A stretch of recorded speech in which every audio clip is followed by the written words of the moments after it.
تیرے دربار تک پہنچ جائے گا. تو مجھے وہ اشرفیاں دینے آیا ہے جو تو نے غریبوں کے مال کو چوس کر کے حاصل کیا؟ تو مجھے خریدنے کے لیے آیا ہے؟ اگر مجھے تیرے خاندان کی حرمت کا خیال نہ ہوتا تو میں آج پورے بغداد کی نالیوں میں اسی کا خون بہاتا. خلیفہ مستنجد باللہ بے ہوش ہو گیا، اور اس کے بعد جب ہوش آیا اس نے توبہ کیا اور آپ کے ہاتھ پر بیعت بھی کیا. اب اس کے بعد وہ خلیفہ ایسا پاک ہوا، نظر غوث جو پڑھی. اب اس کے بعد دربار خلافت کے حالات کیا ہو گئے سنیں. میں آج سیاست پر بات کر رہا ہوں. اب خلیفہ مستنجد باللہ کا دل جب صاف ہوا، 8 دن کے بعد وہ حاضر آیا. کہا سلطان الاولیاء اے شیخ عبد القادر جیلانی، آپ حکم فرمائیں کہاں کس طرح کا گورنر رکھنا چاہیے، گورنر کس طرح کا ہونا چاہیے. آپ نے غوث پاک نے اپنے خلفاء کو حکم دیا کہ لسٹ بنائی جائے، اسلامی سلطنت میں گورنر کون ہوگا. لسٹ بنی. کہا وہ ہوگا جس کی تہجد قضا نہیں ہوتی، وہ گورنری پر آئے گا جو سنت رسول کو ہلکا نہیں سمجھتا ہوگا، وہ گورنری پر آئے گا جس کی نمازیں کوئی قضا باقی نہ رہی ہوں، اس لیے کہ جو اللہ کا قرضہ باقی رکھے گا وہ لوگوں کا بھی مال کھا جائے گا. آپ نے لکھایا نام، خلیفہ مستنجد باللہ نے آپ کے اشارے پر گورنر پورے تبدیل کر دیے. ہر جگہ پر ایسے لوگوں کو رکھا جو سرکار غوث پاک کے یا تو مرید تھے یا خلیفہ تھے یا شاگرد تھے، اور ان کے دلوں میں اللہ کا خوف تھا، اور وہ پورے بغداد اور آس پاس کی سلطنتوں کو سنبھالے ہوئے تھے.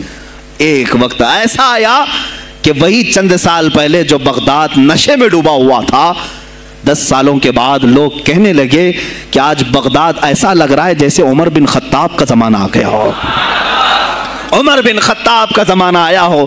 تم نے تو غوث پاک کی 11ویں کھائی ہے نا، اصلاح حکومت ان سے نہیں سیکھا. وہ آئے تھے نظام تبدیل کرنے کے لیے. آج میں علماء سے بھی یہی کہوں گا، تم حق بات تو پہنچاؤ قوم تک. آج حالات ایسے ہیں میرے عزیزوں، ڈر اور خوف ان کے سینوں پر طاری ہوا. کس بات سے ڈرتے ہو؟ کیا تم نے اللہ کی ذات پر ایمان نہیں لائے؟ یہ نہیں کہتے ہو موت و حیات اللہ کے ہاتھ ہے، رزق اللہ کے ہاتھ ہے، پھر ڈرتے حکومت وقت سے کیوں؟ مجھے ابھی چند دنوں پہلے ایک میسج یہ بھی آیا تھا کہ حضرت آپ تو پاکستان کے علامہ خادم حسین کی تعزیت پر بیان کر رہے ہو، آپ دیکھ نہیں رہے یہاں کا ماحول کیسا ہے. عزیزان گرامی، اس دن مجھے افسوس اس بات پر ہوا، سوال پر، ہائے افسوس، اس قدر تمہارے ضمیر مردہ ہو گئے، اس قدر تم بزدل ہو گئے. لاکھوں لوگوں کے دلوں میں شمع عشق مصطفیٰ جگانے والے پر تمہاری زبان بند ہے، تمہاری زبان بند ہے. میں نے صرف ایک جملہ کہا، کوئی فرق نہیں پڑتا، میں اس ملک میں رہ رہا ہوں جہاں کا پرائم منسٹر ایک سور خبیث فرانس کے صدر کے لیے ٹویٹ کر سکتا ہے، تو میں پڑوسی ملک کی کسی عاشق رسول کی تعزیت کیوں نہیں کر سکتا؟ کیوں نہیں تعزیت کر سکتا؟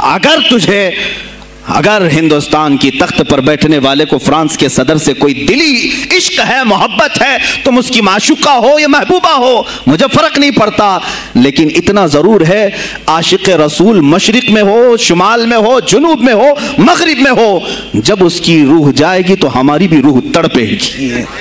ہماری ڈور بندھی ہوئی ہے مدینۃ الرسول سے. میرے آقا صلی اللہ علیہ وسلم کی جو بات کرے گا وہ پھر کسی بھی ملک کا باشندہ ہو. تم کہتے ہو تعزیت کے لیے، ارے میرے عزیز، اگر میں سامنے ہوتا تو اس کے قدموں کی خاک میں اپنے امامے پر رکھتا.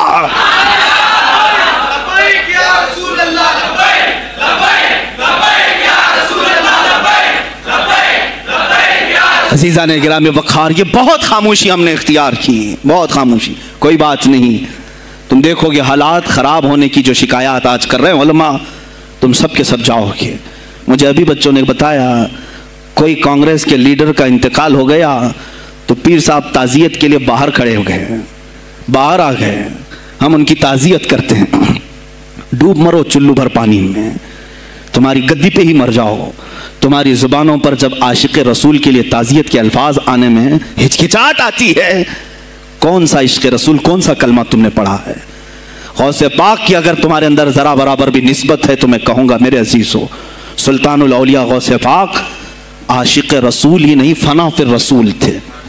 میرے نبی کی بات پر اگر کوئی انگلی بھی اٹھاتا، آپ یا تو اپنی کرامت سے اس کا منہ توڑ جواب دے دیتے کسی عیسائی نے صرف یہ کہا تھا میرے نبی عیسیٰ افضل ہے، وہ مردوں کو زندہ کرتے تھے، آپ کو جلال آیا، کہا محمد افضل نہیں ہے اس لیے کہ وہ مردے زندہ نہیں کرتے تھے، آپ اس کا ہاتھ پکڑ کر قبرستان لے گئے، میرے نبی پر بات کرتا ہے، میں تجھے زندہ کر کے دکھاتا ہوں، اپنی کرامت سے مردے کو زندہ کر کے دکھایا۔ اب بول کون افضل ہے، عیسیٰ افضل ہے کہ میں افضل ہوں؟ تو نے تو عیسیٰ علیہ السلام کو مردے زندہ کرتے دیکھا تو نہیں، لیکن عبد القادر کو سامنے دیکھا۔ غوث پاک نے کہا میں اپنا موازنہ عیسیٰ علیہ السلام سے نہیں کرتا ہرگز، لیکن یاد رکھنا میرے نبی پر اگر زبان کھولے گا تو عبد القادر اپنے قدم سے اس کو جواب دے گا۔ وہ جواب دیتے آپ کی زندگی ناموس رسالت کی حفاظت کے لیے گزری ہے۔ سلطان الاولیاء غوث پاک رضی اللہ تعالیٰ عنہ کی بارگاہ میں جب ایک سوال آیا کہ لوگ کہتے ہیں نبی ہر جگہ کیسے حاضر ہو سکتے ہیں، آپ نے خود کر کے دکھا دیا۔ کوئی صاحب آئے، کہا ہمارے گھر دعوت ہے آپ تشریف لائیں، کہا ٹھیک ہے آتا ہوں۔ تھوڑی دیر بعد دوسرا ہے، کہا ہمارے گھر دعوت آپ آئیں، سیم ٹائم پہ کئی 70 لوگ آئے، سب کی دعوت قبول کی۔ دوسرے دن شام میں لوگ آ کر کے فخر کر رہے ہیں آج میرے گھر شیخ عبد القادر جیلانی آئے تھے، دوسرا کہہ رہا نہیں میرے گھر آئے تھے، تیسرا کہہ رہا میرے گھر آئے تھے۔ ایک وقت میں سب گھروں پر کیسے؟ سبوں نے کہا انہیں سے پوچھتے ہیں وہ کہاں گئے تھے۔ جب لوگ آئے تو سننے میں یہ آتا ہے کہ آپ ایک درخت کے نیچے بیٹھے تھے، لوگ سوال کرنے کے لیے آئے، سب آپس میں کہہ رہے ہیں ہمارے گھر آئے تھے، ہمارے آپ بتائیں کیا کس کے گھر گئے تھے؟ تو انہوں نے کہا درخت کے اوپر دیکھو۔ تو لوگوں نے درخت کے اوپر نگاہ ڈالی تو دیکھا ہر پتے پر شکل عبد القادر نظر آ رہی ہے۔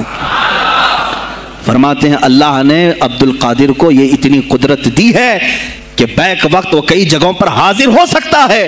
تو جب ایک غلام رسول کو اللہ نے یہ طاقت دی تو رسول مختار کو کتنی طاقت دی ہوگی۔ انہوں نے ناموں سے رسالت کو واضح کیا ہے میرے عزیزو۔ اولیاء کاملین اسی لیے آتے ہیں، وہ نبی کا پرتو بن کر کے آتے ہیں، اور آج ان کے نام کی 11ویں کھا کر کے موٹے ہو رہے ہیں، بس اور کچھ نہیں۔ اور لوگ یہ سمجھتے ہیں نفس کو موٹا کر کے تم اپنی زبانوں میں گھی لگا چکے ہو، بولو گے تو پکڑے جاؤ گے، بولو گے تو تمہارے اوپر کیس ہو جائے گا، ہو نہیں تو۔ میرے عزیزو آج تو حالات ایسے ہیں، میں رو پڑا کل جب مجھے یہ رپورٹ ملی کہ صرف ہندوستان کی سوشل میڈیا پر 25,000 پوسٹ میرے نبی کی شان میں گالیاں دی گئی ہیں، 25,000 لوگوں نے گستاخی کی ہے۔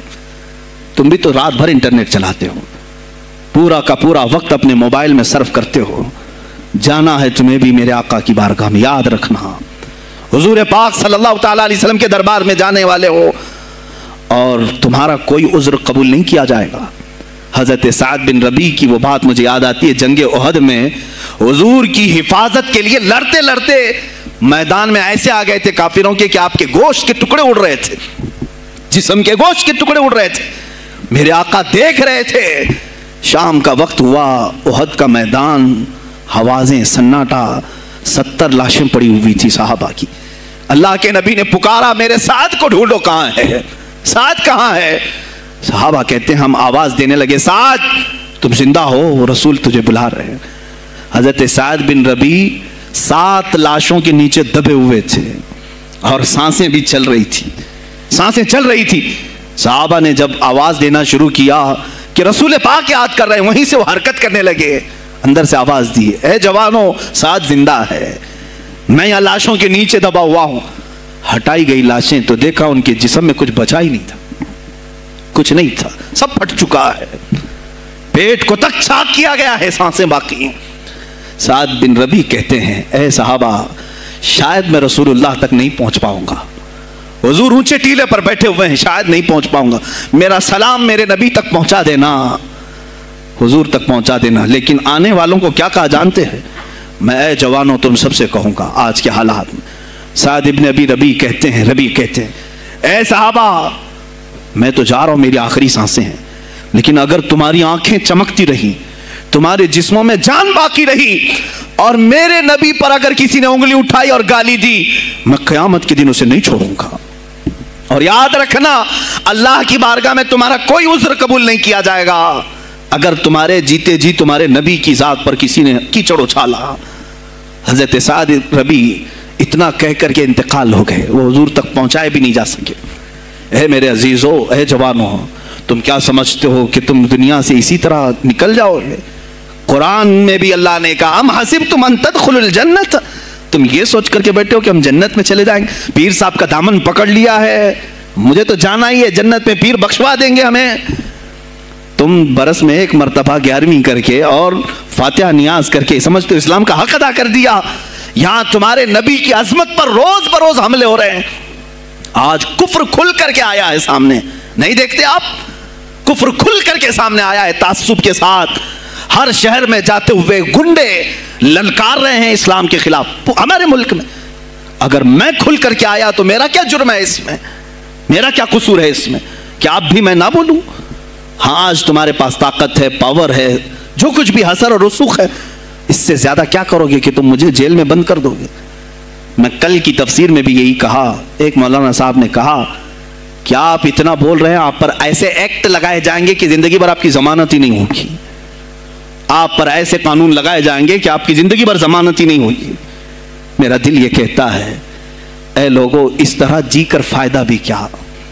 ایسی آزادی کس کام کی جس میں روز اٹھتے ساتھ میرے نبی کی شان میں گستاخیاں ہم سن رہے ہوں اور حضور کو کوسا جا رہا ہوں, ہم کھاتے پیتے گھوم رہے ہوں.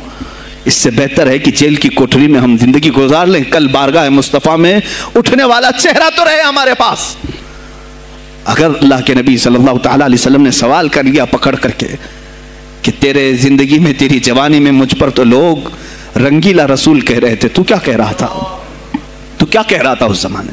تم کیا کہو گے؟ اے اللہ کے نبی, میں مزدور تھا, میں کچھ نہیں کر سکتا تھا, میں غریب تھا, کام کاج کرتا تھا, میں کچھ نہیں کر سکتا تھا.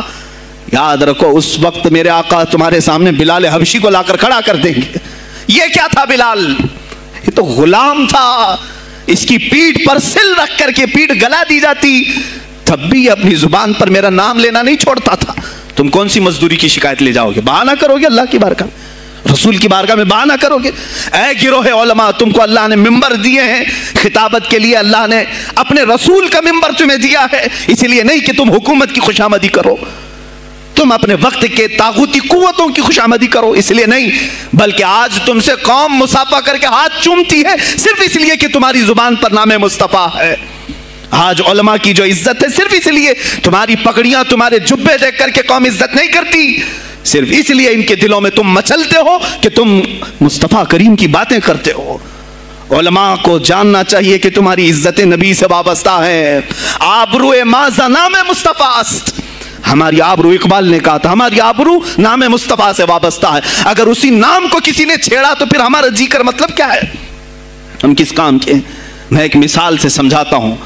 مسجد ہے, دیوار کے پینٹ کو اگر کسی نے کھرچ لیا تو ہو سکتا ہے معاف کر دیں, ہم اس کو چھوڑ دیں. کسی نے لکیر نکال دی دیوار پر, ہم چھوڑ دیں اس کو. لیکن میاں وہ ہمارے سامنے آ کر پلر ہلانے لگ گیا اور مسجد کا یہ پلر توڑنے لگ گیا, خاموش بیٹھو گے؟ اور اگر تم خاموش بیٹھے تو اس کا انجام کیا ہوگا؟ اس نے پلر ہلایا تو صرف پلر نہیں ٹوٹے گا, یہ چھت پورا سب کے اوپر گرے گا. آج ظالم کفار پورے تمہاری جڑ کو ہلا رہے ہیں, میرے نبی کی ذات کو, سیدھے مصطفیٰ کریم کی ذات کو ہلا رہے ہیں. اللہ کے حبیب صلی اللہ تعالیٰ علیہ وسلم کی ناموس کو ہلکے میں مت لینا میرے عزیزو. لاکھوں جانیں جاتی ہیں, جائیں اس نام پر. حضور اکرم صلی اللہ تعالیٰ علیہ وسلم کی ذات کو ہلکے میں مت لینا. اور اگر انہوں نے ہلانا شروع کیا ہے اگر حضور کی ذات پر, حیرت ہو رہی, 25,000 پوسٹ تم میں سے کس نے کمپلینٹ کی ہے؟ سائبر کرائم کو کمپلینٹ کر سکتے تھے. ہمارے جذبات کو ٹھیس پہنچا ہے. ہم آزاد ملک میں رہ رہے ہیں, میرے نبی سے چھیڑ چھاڑ کیوں ہو رہی ہے؟ کسی نے آواز اٹھائی؟ کچھ ہیں اللہ ماشاءاللہ, کچھ علماء, کچھ وکلا اس کے پیچھے لگے ہوئے ہیں. لیکن میرے عزیزو, ہر مسلمان کا یہ حق ہے, تمہاری نسبت رسول پاک سے ہے. اب انہوں نے ہلانا شروع کیا تو انتظار کرو, جس دن یہ چھت گرے گی عذاب بن کر سب پیچھے جائیں گے, سب اس میں گرفتار ہوں گے انشاءاللہ العزیز. ہم مہم چھیڑیں گے, ہم مہم چھیڑیں گے اس بات کی. اگر آج تم کثرت میں ہو تو اس کا کیا مطلب جو چاہے تم کر لو گے؟ ہم اتنے گئے گزرے تو نہیں ہیں کہ ہمارے نبی کے اوپر بھی تم چلے جاؤ. ہاں ہمیں رون دیا, ہمیں مار دیا, ہمیں قتل کر دیا, سب برداشت کر لیا, لیکن اب اس سے آگے نہیں برداشت کریں گے انشاءاللہ العزیز. میں آواز دیتا ہوں اسی منبر سے, اے گروہ علماء, اے جماعت صوفیہ, اے خانقاہ کے گدی نشینوں, باہر آؤ.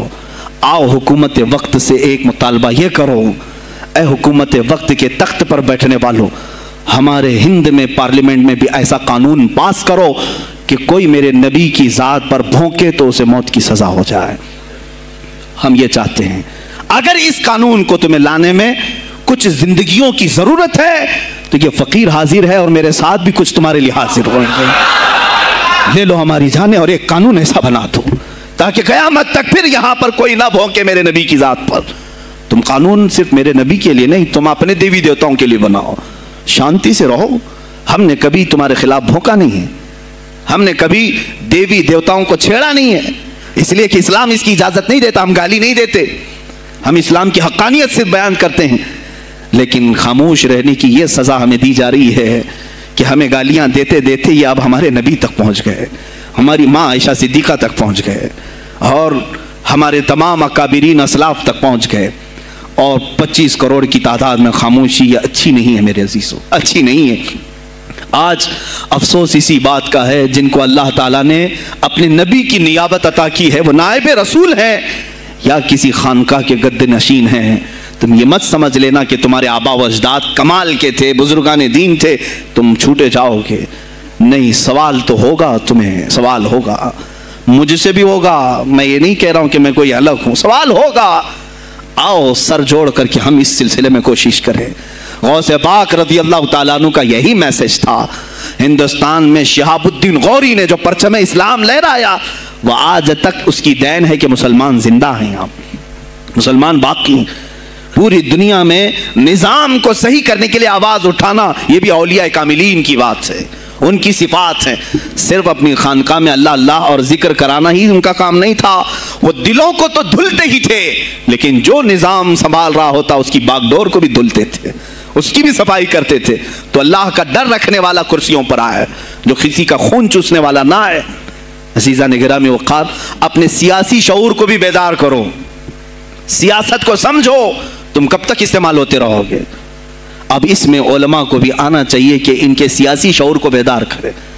تمہارے ساتھ آج جو کھیل کھیلا جا رہا ہے، تم ہر ایک کی جے وجے کرتے ہوئے ہر پارٹی کے پیچھے جاتے ہو. تم نے آج تک اپنا قائد نہیں ڈھونڈا، اپنا قائد نہیں ڈھونڈا.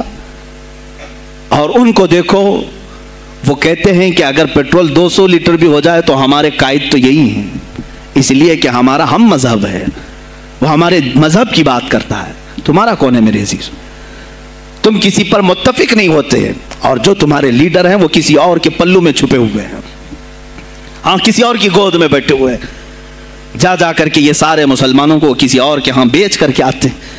یہ سیاسی شعور بیدار کرو. مجھے معلوم ہے میری یہ باتوں کا سب سے زیادہ ایکشن کون لے گا، مجھے معلوم ہے. سب سے زیادہ کس کو کھلبلی مچے گی وہ بھی مجھے معلوم ہے.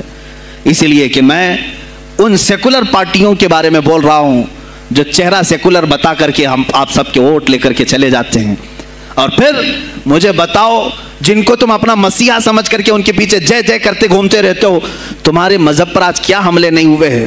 کیا نہیں ہوئے؟ کشمیر آج تک جل رہا ہے. کہاں یہ کانگریس کیوں نہیں بات کرتی ہے جو پورے مسلمانوں کی مسیحا ہے؟ کہاں ہے وہ سماجوادی، وہ بی ایس پی، فلاں فلاں فلاں جو پارٹیاں جن میں سب مسلمان جاتے ہیں؟ کیا ان کو اتنا بھی شعور نہیں کہ وہ پارلیمنٹ میں اس کے خلاف بات کریں، کہیں کہ یہ مسلمانوں کے ساتھ ظلم ہو رہا ہے، ہم ان کے ووٹ لیتے ہیں؟ نہیں بات کریں گے. یہ صرف اور صرف تمہیں استعمال کرتے ہیں، اور انہیں معلوم بھی ہے ہم نے ان سب کو خریدا ہے. ان کے لیڈروں کے منہ میں اپنی زبان رکھی ہوئی، یہ کوئی بولے گا نہیں، انہیں معلوم ہے. تمہیں یہ اندازہ نہیں میرے عزیزو. آج میں بولوں تو لوگوں کو تکلیف ہوگی. کشمیر کے ایسے حالات ہیں، رو رہے ہیں وہاں پر. ایک مولانا ہے، مسجد کے امام ہیں، انہوں نے کہا، باضابطہ حلفیہ کہا نوجوان میرے پاس نماز کے لیے آتا تھا، اس نے یہ کہا کہ حضرت کیا سوسائڈ کرنے کی اجازت ہے؟ کہا کیوں؟ کہا میرے گھر میں کچھ لوگ داخل ہوئے، میں ان کا نام ذکر نہیں کر رہا ہوں، کچھ لوگ داخل ہوئے، مجھے ہاتھ باندھ کر کے کھڑا کیا، میری ماں اور میری بہن کو ننگا کیا، میرے سامنے کپڑے اتارے اور ان کی عزت لوٹی، اور اس کے بعد مجھے ہاتھ کھول کر کے چھوڑ دیا. مجھے بتائیں اس کے بعد بھی جینے کا کوئی مقصد رہتا ہے؟ مجھے بتائیں اس کے بعد بھی جینے کا کوئی حاصل ہے؟ یہ سب تمہارے ساتھ بھی ہوگا. جہاں میجورٹی ان کی مسلمانوں کی تھی وہاں یہ ننگا ناچ کر کے دکھایا ہے، تو یہاں تو تم بہت قلت میں ہو، تمہارے ساتھ بہت کچھ ہو سکتے ہیں. اب بھی اگر خاموش رہے، اسی لیے میں بار بار کہتا ہوں اٹھو، وہ گھر نہ حشر نہ ہوگا پھر کبھی، دوڑو کہ زمانہ چال اپنی چل گیا. تم اپنی سیاست کو منتخب کرو، تم اپنی قیادت کو منتخب کرو، اور اگر ابھی بھی سیاسی لاشعوری کی زندگی گزارتے رہو گے لقمے بنتے چلے جاؤ گے، یہ کھاتے چلے جائیں گے۔ بات میں سلطان الاولیاء غوث پاک کی کر رہا تھا، لیکن مجھے یہ حالات پر گفتگو ضرور کرنی ہے، اس لیے کہ مجھے معلوم نہیں ہے کہ میری زبان پر کب تالے لگائے جائیں گے یا میری گردن پر کب چھری پھیری جائے گی، مجھے اس کا اندازہ نہیں۔ لیکن اے مسلمانوں، تم میری ذات سے الجھتے ہو تو الجھ جاؤ، مجھے اگر بلیم کرتے ہو، تانے مارتے ہو تو مار لو، چند دنوں کی بات ہے، جب تک میری سانسیں چل رہی ہیں تب تک مجھے گالیاں دو گے، لیکن جس دن میں بھی دنیا سے جاؤں گا اس دن تم ہماری باتیں یاد رکھو گے، اس دن یاد کرو گے۔ مجھے اپنے بچوں کو یہی بتانا ہے کہ اب وہ دور آیا ہے جہاں ممبروں سے بھی بولنے میں اب گھبراہٹ ہے، لوگ اپنے خوف کے مارے ایسے ہیں کہ اپنی روزی روٹی کے چکر میں میرے مصطفیٰ کی گالیاں سننا برداشت کر رہے ہیں۔ دیتا ہے دینے دو نا، ہمارا کیا بگڑتا ہے؟ اس پوزیشن میں تم آئے ہو آج، تمہارا امام جب اتنا بزدل ہے تو تمہارے دلوں میں کون سا ایمان باقی رہ جائے گا؟ اس لیے شعور پیدا کرو، اگر اولیاء کی نسبت تمہارے دل میں ذرا برابر بھی باقی ہے تو اٹھو میرے عزیزو، آپ قیامت کے دن جواب دہ ہوں گے میرے نبی صلی اللہ تعالیٰ علیہ وسلم کی عظمت پر۔ آج جو حملے ہو رہے ہیں یہ ہماری زندگی کا سب سے بڑا ایشو ہے۔ آج مطالبے کرو، مانگو تو کس چیز کو مانگو؟ بس یہ ہے کہ میری نبی کی عزت سلامت رہے، مجھے دنیا میں اور کچھ نہیں چاہیے۔ اتنا مطالبہ تو کر سکتے ہو، اتنا مطالبہ کرو، اور پھر دیکھو میرے مصطفیٰ کی طرف سے انعام کیا ملے گا، اللہ کی طرف سے انعام کیا ملے گا۔ ارے وہ مرد قلندر جو پاکستان میں ابھی شہید ہوا، کس بات کا اعلان کرتا تھا؟ کس کو پکارتا تھا؟ کس کو للکارتا تھا؟ صرف یہی تو بات کرتا تھا کہ تاجدار ختم نبوت، اور میدان میں معذوری کے ساتھ بھی آ کر کہتا تھا لبیک یا رسول اللہ، اے اللہ کے رسول میں حاضر ہوں، اپنی جان لے کر آیا ہوں۔ اور تم یاد رکھنا، تمہاری ٹانگیں تو سلامت ہے، کل بروز قیامت ہو سکتا ہے تمہارا سامنا اس خادم حسین سے ہو، تمہاری ٹانگیں دیکھ کر کے پوچھی جائیں گی۔ معذور ہونے کے بعد جب کوئی میدان میں میرے نبی کی عظمت پر پہرا دینے کے لیے آ سکتا ہے تو تم نے اپنی ٹانگیں کس کام کے لیے رکھی تھی؟ میرے عزیزوں، میں نے جتنی طاقت مجھے اللہ نے دی میں بول رہا ہوں، اب اس کے بعد کا محاذ تمہیں سنبھالنا ہے، آگے کی ہماری فکروں کو تمہیں لے جانا ہے۔ شاید اس زمانے میں ہم جی رہے ہیں جہاں اتنی آزادی نہیں ہوگی، چھوٹی سی بات کو آج بہت بڑا بنا کر کے اسے ختم کیا جاتا ہے، لیکن مجھے اندازہ ہے اس بات کا، ہندوستان کی آزادی میں بھی میرے اکابرین میں 30,000 علماء نے اپنی جانیں دی ہیں۔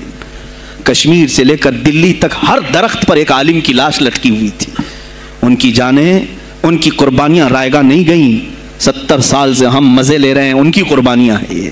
علامہ فضل حق خیر آبادی کو انڈمان نکوبار پوری زندگی کے لیے قید کر کے ختم کر دیا گیا، مزار بھی وہیں پر ہے آج۔ تو آج مجھے اندازہ ہے اگر میں نے اس بات کی شروعات کی ہے، ہو سکتا ہے یہ جو کچھ بھی ہمارے ساتھ کریں، لیکن مجھے میرے رب ذوالجلال کی ذات پر یقین ہے۔ میں یہی کہوں گا، اے اللہ، اگر ہمارے مقدر میں شہادت ہے تو اس سے بہتر کوئی اور موت ہے نہیں۔ اے رب ذوالجلال، اس حالت میں دنیا سے اٹھا جب تو ہم سے راضی ہو۔ اگر تو نے ہمارے لیے ایک لمحے کے لیے بھی ناراضی ہے، مولا پھر ہمیں مہلت دے دے کہ تجھے راضی کر کے جائے، تجھے راضی کر کے جائے۔